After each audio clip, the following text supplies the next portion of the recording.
आप देख रहे हैं पूर्वांचल।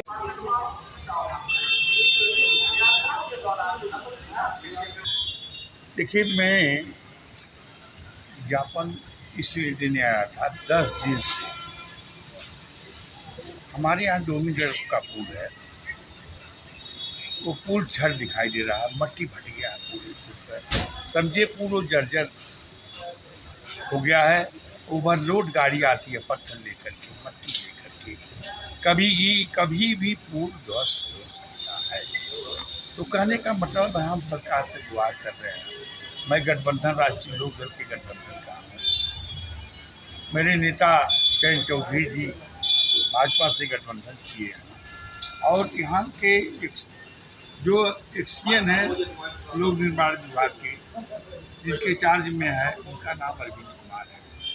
उनसे लोग फ़ोन करते हैं, हाँ दिखवाएंगे, दिखवा लेंगे, करवा देंगे, लेकिन आज तक कोई गया नहीं।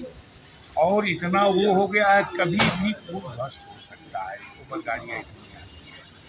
तो कहने का मतलब हमारा ये है कि मैं गठबंधन का हूँ और माननीय मुख्यमंत्री उत्तर प्रदेश के माननीय योगी आदित्यनाथ, उनके कान में अगर आवाज़ जाती है तो ज़रूर एक काम करें कि कम से कम जब हम लोग पुल का आंदोलन शुरू किए थे तो संयोजक के मैं अध्यक्ष था, 360 वर्ष धरना दिया गया तो पुल बना।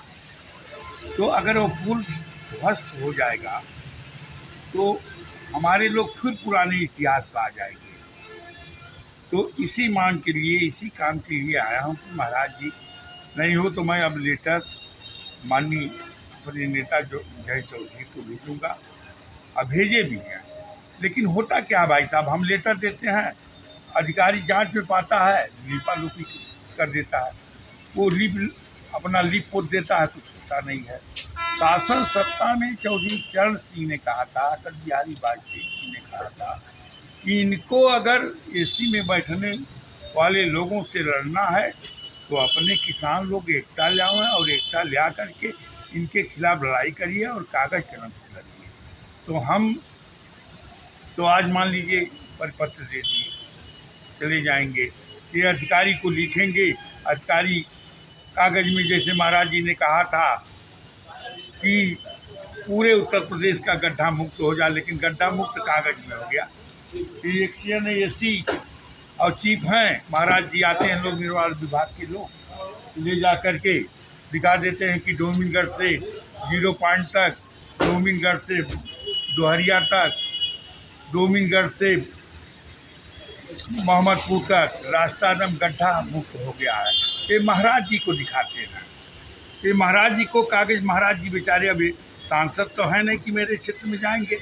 अगर महाराज जी एक बार दौरा कर देते तो हमारे यहाँ गड्ढा मुक्त हो जाता, पुल जो छड़ दिखाई दे रहा हो रातों रात ठीक हो जाता। लेकिन अब महाराज जी मुख्यमंत्री हैं, आने वाले दिन के प्रधानमंत्री हैं, तो उनको मौका कहाँ मिलेगा। उनके लोग हैं जैसे विधायक हैं, सांसद हैं, उस बात को बताते नहीं हैं कि वो बताएं कि डोमीगढ़ में ये हो गया है, उनकोटा मंजरिया में हो गया, उत्तराखंड में हो गया, 0 पॉइंट पर हो गया है। तो कहने का मतलब है कि लड़ाई बड़ी टफ है। हम लोग तो माननीय मोदी जी के नाम पर, शाह जी के नाम पर, योगी जी के नाम पर, माननीय जयंत चौधरी के नाम पर वोट दे देते हैं, ये लोग जीत के चले जाते हैं। लेकिन झेलना तो हम लोगों को रहता है और झेल करके कागज़ अधिकारी को दिया जाता है, अधिकारी पढ़ लेता है, लिख देता है कि हो जाएगा 1 हफ्ते के अंदर, लेकिन जो जांच करने वाला लिपापोती कर लेता है, तो उनको लिपापोती करने वाले के भी खिलाफ दिखा जा। और जो एक्सीएन एसी में बैठते हैं और 10 दिन से मैं गुहार कर रहा नहीं हो रहा, उनको भी निलंबित किया जा। ये तो राष्ट्रीय लोक दल के लोग अब लड़ाई बहुत आर पार लड़ेंगे, अब पीछे नहीं हटेंगे। इसलिए चौधरी चरण सिंह के सपनों को साकार करना होगा और चौधरी अजीत सिंह के सपनों को साकार करना होगा। तो अब कागज़ पत्थर की लड़ाई तो हो ही रही, लेकिन इसके लिए हम जन आंदोलन करेंगे। अगर पुल टूट गया तो अधिकारियों की खैर नहीं है, लोक निर्माण विभाग के लोग जो एसी में बैठे हैं उनको महाराज जी को निलंबित करना पड़ेंगे और करेंगे, तब जाके 27 में फिर हमारी सरकार भाजपा गठबंधन की बनेगी और तब जाके उत्तर प्रदेश के मुख्यमंत्री होंगे।